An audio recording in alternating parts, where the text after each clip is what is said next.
এই 456 জনের মধ্যে সবথেকে শেষে যে টিকে যাবে সে পাবে $4,56,000।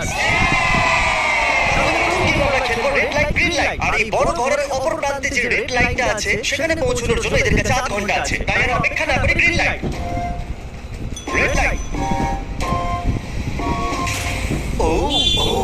আর যেরকমটা আপনারা দেখছেন প্রত্যেক খেলোয়াড়ের গায়ে আমরা একটা ডিভাইস ট্যাগ করেছি যেটা ওরা এলিমিনেট হলেই পপ হয়ে যাবে। ক্রিস, তুমি কি ট্রাই করবে?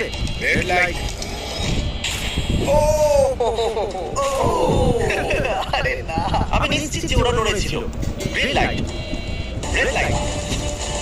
ও নো, ভুল হচ্ছে কিন্তু। ঠিক আছে, এখন অনেকেই আউট হয়ে যাচ্ছে। তুমি পরে রেড লাইট অব্দি এখান থেকে তো এগিয়ে যেতে চাও, তাই না? তুমি পারবে। তাহলে এখনো পর্যন্ত 30 জন আউট হয়েছে। এখন নড়লে আউট হয়ে যাবে। গ্রিন লাইট বলা পর্যন্ত এই পজিশনেই থাকতে হবে। আমি যত খুশি সময় নিতে পারি কারণ এখনো পর্যন্ত 23 মিনিট বাকি আছে। আমাদের গ্রিন লাইট বলে দেওয়া উচিত, এই ছেলেটার পা